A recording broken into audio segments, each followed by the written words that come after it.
Hi everyone, this is Mr. Trio, and today we begin focus point number 1, the Korean War, which is a part of the How Effectively Did the USA Contain the Spread of Communism?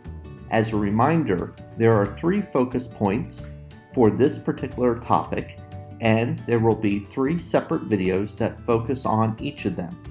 But as I mentioned before, today we will be focusing on the Korean War.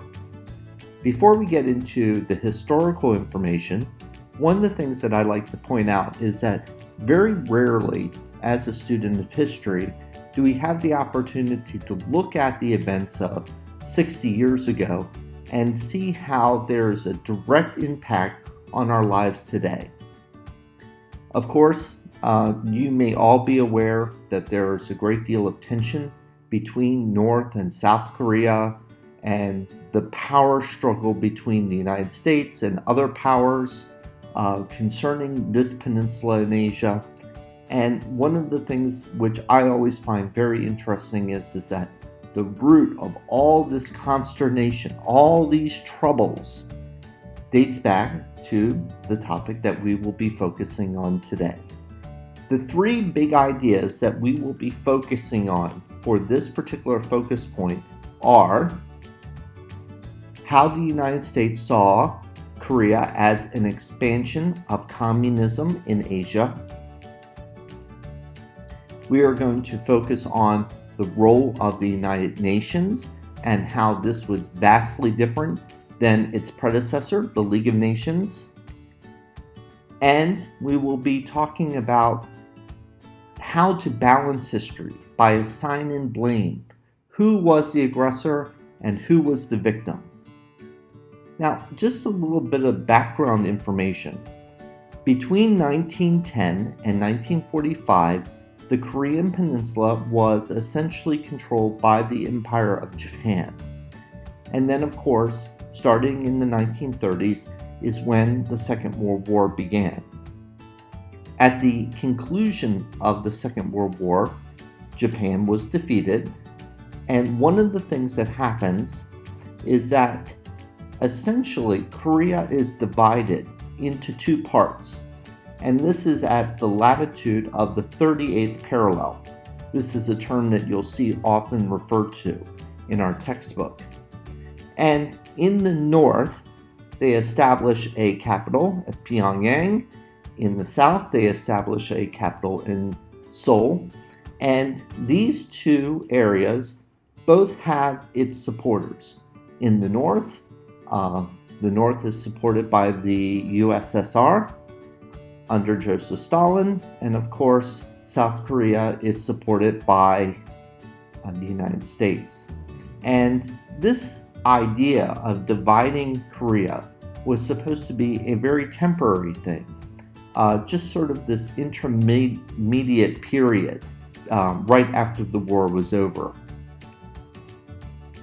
Now, this changes a great deal because in June of 1950, Kim Il-sung, who is the grandfather of the current North Korean leader, Kim Jong-un, invades the South in order to take Korea and make it whole again, essentially, to essentially unite the Korean Peninsula and have one Korea instead of these 2. The North at this time was supported by the Soviet Union and then later by the People's Republic of China. And as I mentioned before, the South was supported by the United States. Here we have the 3 main individuals that are involved in the decision-making process, and let me introduce you to them. At the top we have President Harry Truman of the United States, Kim Il-sung, leader of North Korea, and then Joseph Stalin, the leader of the Soviet Union. And essentially, President Truman was faced with, what should I do after this invasion takes place in 1950? So let me introduce you to four possible solutions. President Truman could have decided to do nothing. He could have perhaps put community pressure on the North Korean leader to change his ways.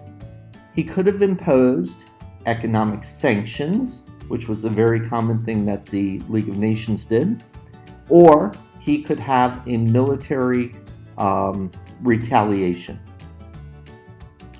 And the whole idea behind what I would like you to start to think about is, with each of these different causes, there is a different consequence. And starting to think about how this back and forth relationship occurs. For example, if you were an advisor to President Truman and you said, "We do nothing in this situation," what would the consequence have been?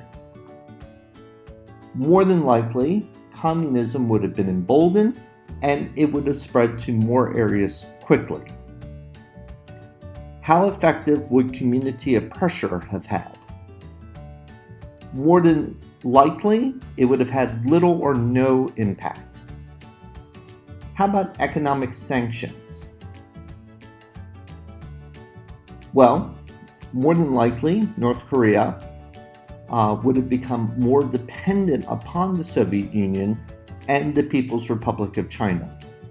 So essentially, as President Truman weighed his options, he saw these three things as bad solutions to the problem, and in many ways, as a student of history himself, he probably realized that this is exactly the same situation that the leaders of the League of Nations had faced 20 years before. So instead, Truman decided to do something different, and that is use the international stage and have a military retaliation. However, this in itself would have consequences. And the biggest problem that he saw is that it could lead to a regional war. And now that the Soviet Union had nuclear weapons as well as the United States, it could amp up the destruction. Now, when President Truman thought about this military retaliation, he had to think about it from a strategic point of view.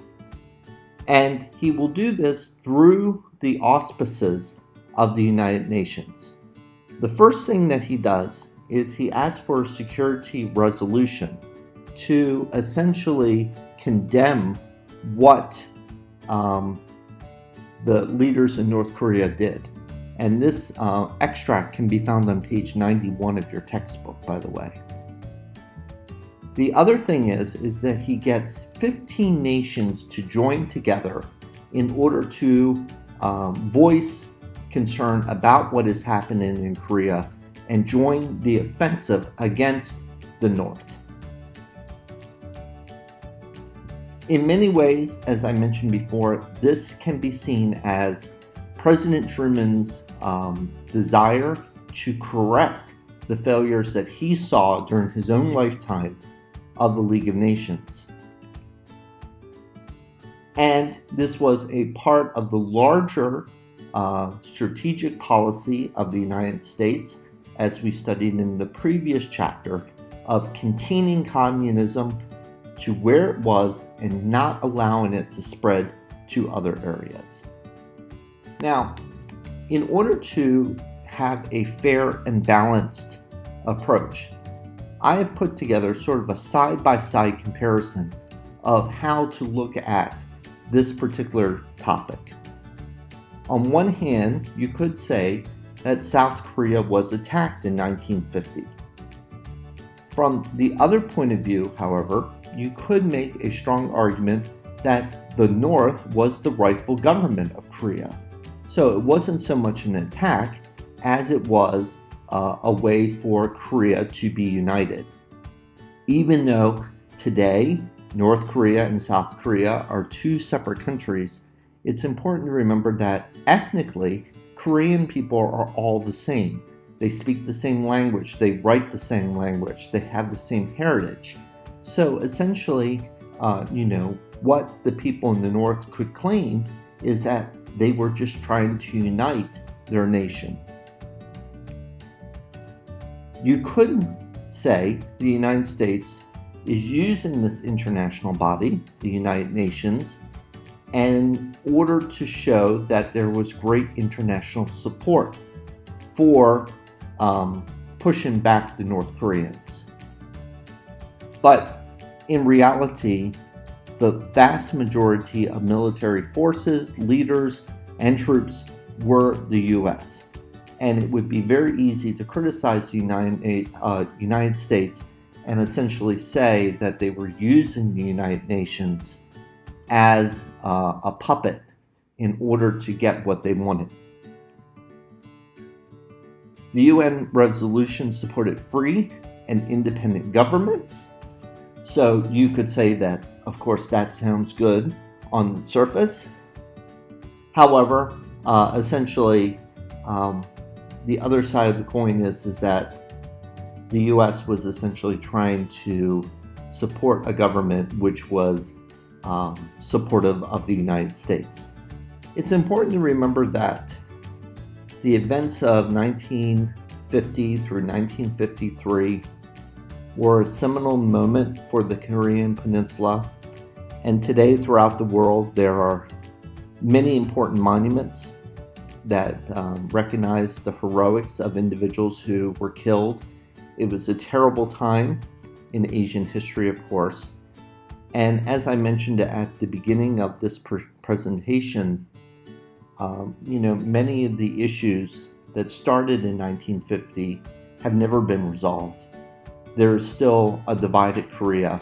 There is still a tension between different powers, between the United States and the spread of communism. So, very much as we look at this particular chapter, we are very much living in the backwash of the history that took place more than 60 years ago. As you look at your textbook, please take careful note to look at the different sources which are a part of this particular text. Many of them are primary source quotes that give a very strong impression of this struggle that the United States had in order to contain communism. There is also a great deal of information on page 93, which focuses on the military history, which I didn't really touch on so much in this video, but nonetheless is an important part of the history as well. So thank you very much for watching this video. And as a reminder, this is just the very first video of the focus points for this particular topic.